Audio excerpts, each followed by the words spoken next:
Kalau Jateng, saya akui Pak, itu adalah kandang banteng. Buktinya PDI menang di Jateng Pak. PDI loh ya Pak ya. Tapi kalau masalah presiden Pak, kita itu memilih orangnya Pak, calon presidennya, bukan partainya Pak. Hola netizen yang tercinta. Capres nomor urut 3 Ganjar Pranowo merasakan adanya keanehan dalam perhitungan suara secara cepat atau quick count pemilu 2024. Sebab suara yang diperolehnya tetap kecil meskipun partai pengusungnya yakni PDIP unggul di Jawa Tengah. Melihat ada anomali antara suara Ganjar Mahfud dengan PDIP di Jawa Tengah, Ganjar mengatakan ada hal yang bakal dilakukan. TPN Ganjar Mahfud disebutnya akan melakukan penyelidikan. Ganjar Mahfud sementara masih kalah suara dari Capres-Cawapres nomor urut 2 Prabowo Gibran di Jawa Tengah. Padahal partai pengusung Ganjar Mahfud yakni PDIP masih gagah di kandangnya sendiri. Hal tersebut terlihat pada penghitungan suara sementara yang dirilis oleh KPU. Kekalahan sementara Ganjar Mahfud berbeda dengan kondisi PDIP di Jawa Tengah. Mas Ganjar suara kandang banteng jebol di Jawa Tengah, Bali, NTT dan sekitarnya ini Mas dikuasai oleh Pak Prabowo. Udah ada tanggapan mungkin Mas? Kan quick count, real count-nya kan belum. Hasil dari quick count perolehan PDI Perjuangan saya kira masih tinggi ya? Iya. Kalau nggak salah masih nomor 1 ya? Agak anomali ya dengan suara saya ya. Maka hari ini sedang diselidiki oleh kawan-kawan. Mudah-mudahan nanti ketemu apa faktornya gitu. Sepertinya split tiketnya agak terlalu lebar itu. Nah, gimana nih menurut netizen yang terhormat? Silahkan berkomentar ya. Sini Pak, saya ajarkan Bapak biar tidak terlalu stres dengan kemenangan Pak Prabowo dan Mas Gibran.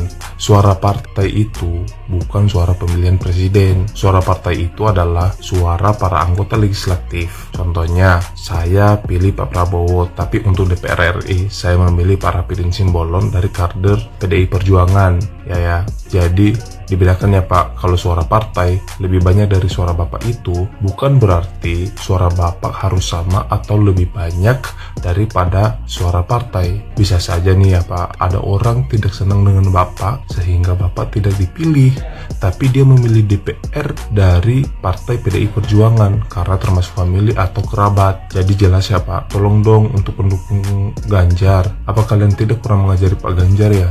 Terima kasih. Pak Ganjar, suara PDI emang tinggi, tapi PDI kan calegnya, partainya. Orang nyoblos calegnya, partainya, tapi tidak dengan presidennya. Kok Bapak bilang sini kok agak anomali ya? Ganjar soal hasil quick count suara PDIP masih tertinggi, tapi agak anomali ya dengan suara saya kok paling rendah. Kan beda Pak. Kita ketahui hasil dari indikator sampel masuk 94,93%. Ini adalah suara partai. Jadi suara partai PDIP paling tinggi 16,77 dan Golkar, Gerindra dan lain-lain. Jadi Bapak mau disamakan ya berapa persen partai PDIP dengan suara Pak Ganjar. Nah ini Pak, kita samain dengan suara Bapak ya. Tuh Pak, Prabowo 59,18, Anies 24, Bapak 16. Tipis-tipis Pak, beda 1% cuman. Jadi suara Bapak Ganjar Mahfud 16,35, tapi suara PDIP 17%. Hampir sama kok Pak, nggak ada bedanya ya. Tapi tetap PDIP tetap nomor 1, calegnya, partainya, tapi tidak dengan presidennya. Netizen ngomong di sini, faktornya cuma satu Pak, caleg tidak bekerja untuk Bapak. Mereka tidak merekomendasikan untuk memilih Bapak. Mereka bekerja untuk dirinya sendiri supaya mereka kepilih nanti di kursi DPR RI, DPRD dan lain-lain gitu Pak. Terus ada yang komen lagi, PDIP bukan kamu aja Pak. PDIP itu banyak kader, banyak caleg. Jadi mereka nyoblos calegnya tapi tidak dengan presidennya. Ada yang komen ini nih, senyum membawa luka.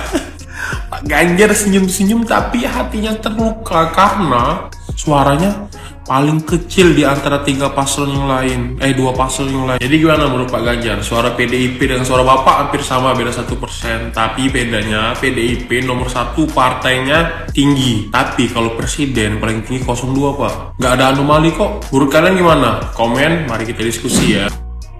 Pak Ganjar, sepurane nggih Pak, rakyat Indonesia itu Pak, milihnya adalah orangnya Pak, bukan partainya loh Pak. Kalau Jateng, saya akui Pak, itu adalah kandang banteng. Buktinya PDI menang di Jateng Pak. PDI loh ya Pak ya. Tapi kalau masalah presiden Pak, kita itu memilih orangnya Pak, calon presidennya, bukan partainya Pak. Mohon maaf Pak, kalau memang ada kecurangan, saya itu lihat dari teman-teman saya, itu kan beda-beda daerah ya Pak ya, beda-beda RT, bahkan beda kota, beda desa lah ya kabar. Saya tanya, memang semua rata-rata tuh pilihnya Prabowo Pak, yang menang Prabowo di setiap TPS Pak. Jadi nggak usah Bapak itu ngeles, emang iya bisa suara saya segitu, emang percaya suara saya segitu. Siapa yang nggak percaya sih Pak? Bapak itu menyepelekan orang-orang yang telah memilih. Bapak tidak menghargai petugas-petugas KPPS yang sudah bertugas Pak.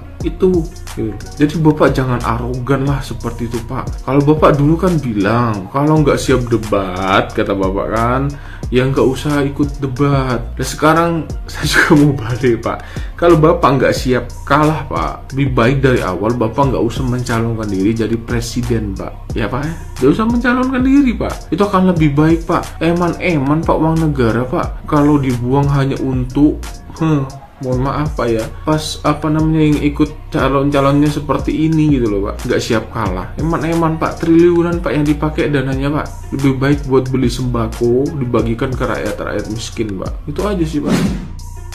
Kalau menurut saya, kedaulatan itu ada di tangan rakyat. Rakyat yang menentukan siapa pemenangnya. Tidak jaminan Anda didukung partai yang besar, yang kuat, yang berkuasa. Itu tidak jaminan Anda akan menang. Karena partai itu hanya kendaraanmu untuk naik. Tetap yang menentukan kau menang itu tetap masyarakat. Dan masyarakat tidak akan pernah memilih karena partaimu, tetapi karena personality. Personality yang masyarakat lihat itu contohnya kayak prestasi dan karakter. Contohnya nih, paslon 1 dipilih masyarakat karena karakternya dia santun dan agamis. Paslon 02 dipilih karena beliau bisa bekerja sama dengan pemerintah sekarang. Secara masyarakat sangat puas dengan kinerja pemerintah sekarang, dan sudah gitu yang dulunya karakternya marah-marah, sekarang dia lebih santai, lebih rileks dan tidak marah-marah lagi gitu.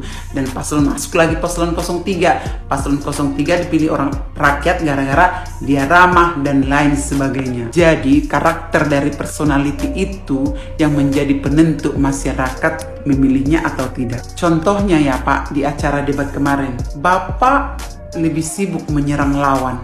Bapak lebih sibuk memberi penilaian kepada lawan. Dan apalagi penilaiannya seperti mengejek gitu. Apakah elektabilitas Bapak makin naik? Tidak, makin turun. Padahal acara debat itu adalah momen yang paling bagus. Bapak mempromosikan diri Bapak menunjukkan karakter positifnya Bapak di debat itu. Itu lebih bagus Pak, Bapak mempromosikannya. Seandainya nih ya Pak, di acara debat itu Bapak menghargai kinerjanya Pak Prabowo, lebih mengapresiasikan kinerjanya Pak Prabowo, apalagi Bapak memberikan ide-ide untuk bagian pertahanannya Indonesia dengan mengatakan seperti ini ya Pak, kami dari paslon 03 seandainya kami menang, kami akan melanjutkan kinerjanya Pak Prabowo dan akan memberikan kayak gini lagi bla bla bla bla bla tambahannya bla bla bla bla bla bla. Masyarakat pun akan respect dan elektabilitasmu pun makin naik Pak. Tapi by the way, pemilihan udah selesai, kita tetap bersaudara Pak, sebangsa dan setanah air.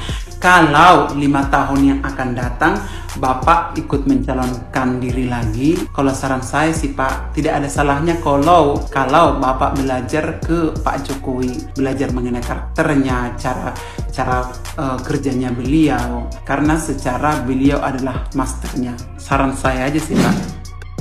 Saya percaya banget kalau suara Bapak segitu. Memang pantas segitu. Kenapa? Ya karena Bapak angkuh, sombong, sok gaya, metehek ngono lho, metuwek. Coba lihat saat debat, gimana Bapak nyerang Pak Prabowo, gimana Bapak sok yang paling hebat, pinter, segalanya, ya kan? Malah masyarakat Indonesia menaruh hati pada Pak Prabowo. Itu loh Pak. Malah kalau suara Bapak tinggi melebihi Pak Prabowo, aduh, aku sih nggak percaya saya malah. Kalau yang ini ya real, wis lah Pak. Aduh ya apa yo? Sudah kalah loh, masih saja tetap gaya, tetap metehe. Aduh.